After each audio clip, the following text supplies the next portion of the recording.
what it really means to live life golden. Golden, baby, golden. Okay, here's your beautiful boat. We're taking her for a ride. So let's take a hard look at the gel coat. You know, got a little scrape there. Mainly what's in the pinstriping, not gel coat. Coming up here, we're on the starboard side, so that's just in the pinstriping. I'm actually having the pinstriping redone up here, then in the back on the bottom. So that's going to look a lot nicer. Holes in great shape. Little nick here, tiny one.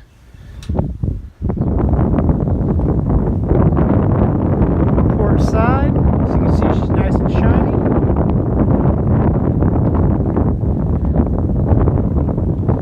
Looking at her transom, got her dual prop drive trimmed up.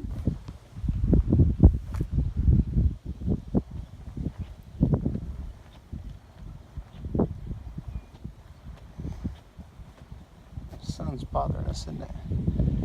Take a look at the hole on this side, and there we are.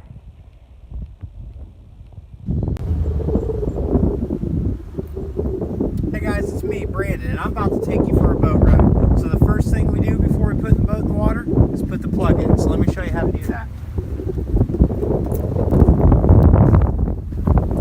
Right down here, we just put this in there, hand tight. Tight as we can get it by hand. Now, when we put the boat in the water, all we have to do is back it in until we see the rear end of the boat on the trailer float. And that's it. Let's go for a ride. The second thing you do before you start your boat is you get underneath the seat here and you turn your dual battery switch to both. See where it says 1, both, 2, off?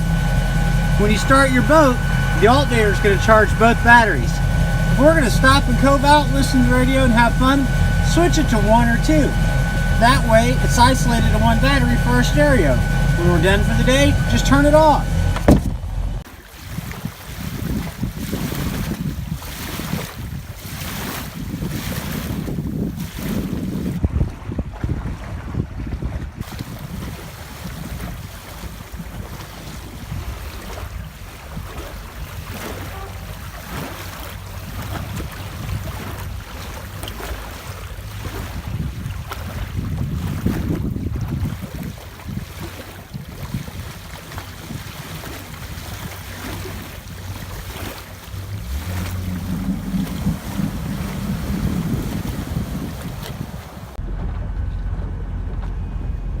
Now we got our battery switch on, we got our plug in, so let's go ahead and start the boat.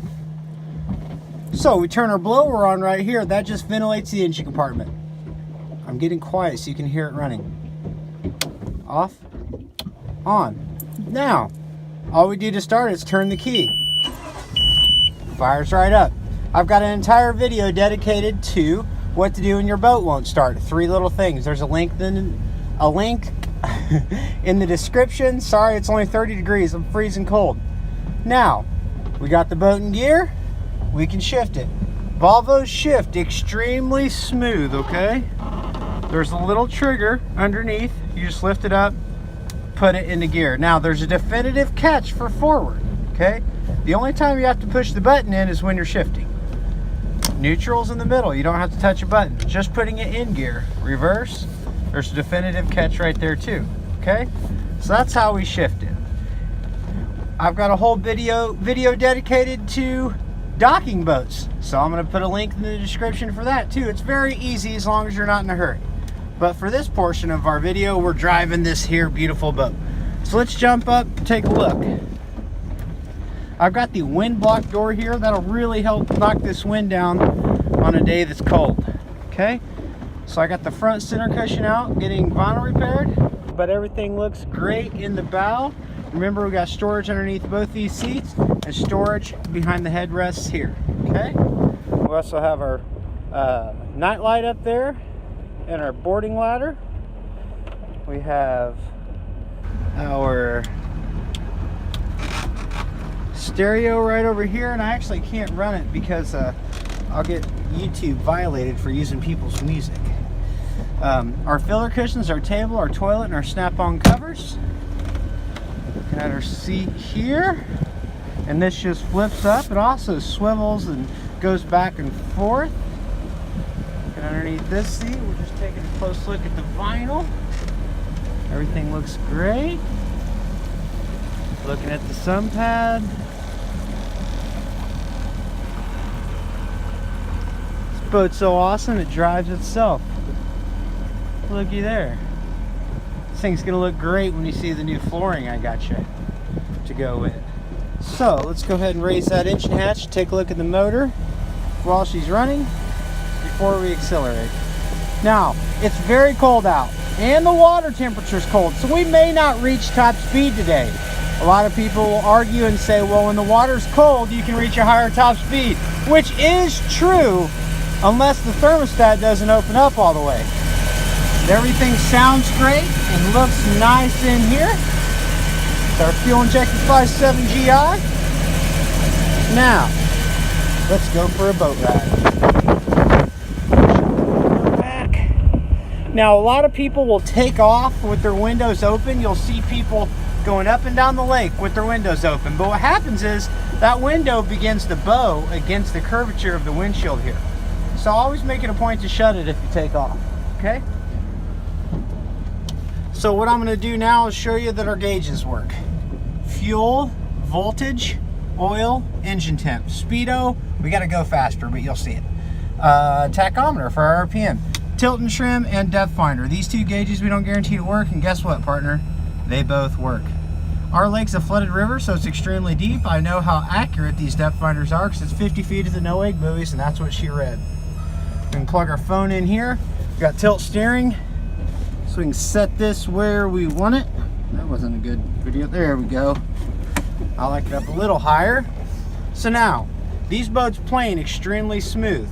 You can either kind of baby into the gas or you can hammer down, whatever you feel most comfortable with. But when you accelerate, it just goes flat onto plane and takes off.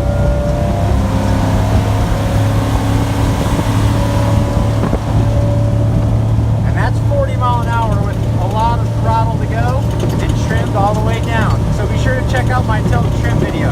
Go and open her up full speed so you see what she can do. That's trimmed down. See our trim gauge here? Almost 50. Let's trim her up. 1, 2. It's really taking off now. About 50 is going to be our top speed. Beautiful boat. Runs strong. Let's go back and put her on the trailer.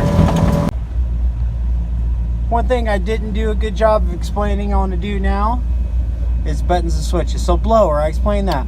The bilge pump's automatic. That just kicks water out of the engine compartment. No reason to really ever touch it. Horn. Hopefully you heard that. Wiper. Now there's buttons whether it has stuff or not. So exhaust it doesn't have, wiper it doesn't have, but there's buttons. Power engine hatch, I raised that when I showed you the motor. Navigation lights. This is if you're driving at nighttime.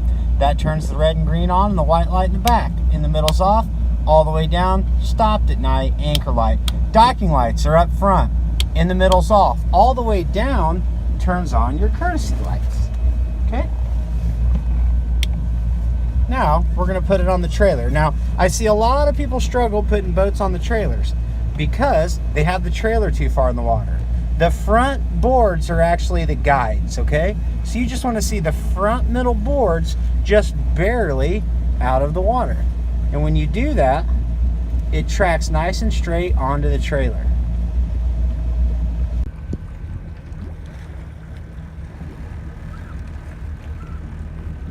So your trailer has these nice guides in the back. So it's really hard to get this thing not loaded correctly.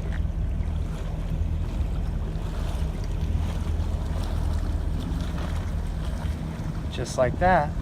And Billy, why don't you show them on your video the bow eye and how it needs to be in between the two rollers. Yes, I can do that. Thank you, Billy.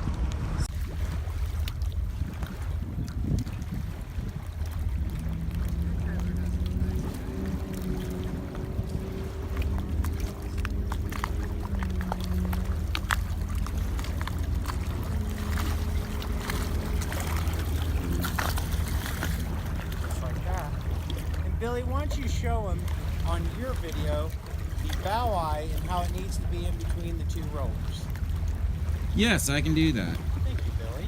So Brandon, what you do is just put it in forward and come up just a little bit more, and it should fit right in there because Four Winds builds their own trailers. Hold on one. There we go. So I'm going to get down here a little low. See how it's in between those two rollers? Brandon barely had to try. As long as you're within those two, you can travel any distance and the boat's where it needs to be. So now that we're out of the water here, all we have to do is shut our battery switch off. Right down here. That shuts everything off except for what's hardwired, which is only the stereo memory and the bilge pump. Then we take our plug out. Gotta be careful back here, it's so cold sometimes this ices up. Oh, it's good. So, right down here's your drain plug. You take her out, put it in a safe place, don't lose it. Not hardly any water coming out, that's good. One more very important thing. When you pull the boat out of the water onto the trailer, on that shifter where I showed you where the trim is, trim this all the way up, okay? You trim it all the way up. That way this doesn't drag the ground when you pull it out of the water. Now, the gauge will quit reading if the key's off, okay? So just turn the boat off, put the key on, trim it up. I've had customers call and tell me it's not trimming up. The indicator's not moving because the key's not on, but the trim's working just fine, all right? Thank you very much, and I appreciate the opportunity to work with you. I'm gonna go warm up. Models popping bottles.